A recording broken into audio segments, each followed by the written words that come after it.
Hello everyone, welcome to our channel that Telugu kitchen. ఈరోజు మంచి Andhra special mutton keema pulao ఎలా తయారు చేసుకోవాలో చూసేద్దాం. ముందుగా బిర్యానీ సామాన్లు రెడీగా పెట్టుకోండి. 2 బిర్యానీ ఆకు, ఒక దాల్చిన చెక్క, 4 లవంగాలు, 4 యాలకులు, 2 బిర్యానీ పువ్వు, అలాగే 2 స్పూన్ల జింజర్ గార్లిక్ పేస్ట్ని కూడా రెడీ చేసి పెట్టుకోండి. మటన్ కుక్కర్లో బాగా ఉడుకుతుంది కాబట్టి కుక్కర్లో 2 స్పూన్ల నెయ్యి వేసుకోండి. అది వేడెక్కిన తర్వాత అందులో బిర్యానీ సామాన్లు వేసుకుని లైట్గా ఫ్రై చేసుకోండి. ఇప్పుడు సన్నగా తరిగిన ఉల్లిపాయలు ఒక బౌల్ తీసుకుని అందులో వేసుకుని ఫ్రై చేసుకోండి. ఉల్లిపాయలు గోల్డెన్ బ్రౌన్ వచ్చేంత వరకు ఫ్రై చేసుకోవాలి. ఇప్పుడు 3 పచ్చిమిరపకాయలు కూడా సన్నగా తరిగి అందులో వేసుకోండి.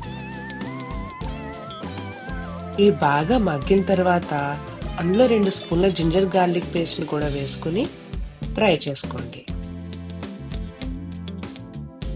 ఇప్పుడు 2 సన్నగా తరిగిన టమాటోస్ని తీసుకుని అందులో వేసుకుని బాగా మగ్గేంత వరకు ఉంచండి. ఉల్లిపాయలు టమాటోలు బాగా మగ్గాక అందులో కడిగి పెట్టుకున్న మటన్ కీమాని తీసి వేసుకోండి. మటన్ కీమా నుంచి వాటర్ బయటకు వచ్చి బాగా కొంచెం ఉడకడం స్టార్ట్ అయిన తర్వాత కుక్కర్ మూత పెట్టేసేయండి. ఇప్పుడు 2 గ్లాసుల బాస్మతి రైస్ని తీసుకుని కడిగి నానబెట్టుకోండి. మటన్ ఉడికాక మీకు రుచి తగ్గ ఉప్పు, కారం, గరం మసాలాను వేసుకోండి. మటన్ బాగా ఉడికి అందులోంచి ఆయిల్ తేరుకునే వరకు ఉడికించుకోండి. ఆ తర్వాత మీ రుచికి తగ్గ పుదీనా, కొత్తిమీరను వేసుకోండి.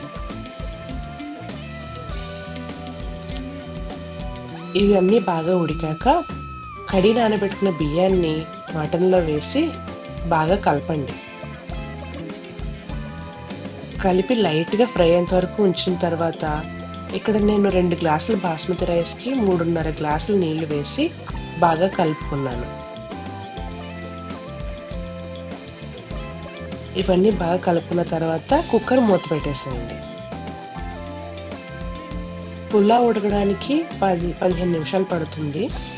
అది ఉడికిన తర్వాత ఒక 5 మినిట్స్ అలానే వదిలేసేయండి. ఆ తర్వాత ప్లేట్స్లో సర్వ్ చేసుకోవడానికి రెడీ అవ్వండి. మంచి వేడి వేడి restaurant style mutton keema pulao ready అయిపోయిందండి.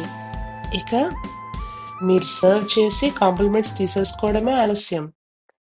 ఇలాంటి రెసిపీస్ కోసం please do follow our channel that Telugu kitchen. Thank you all for watching.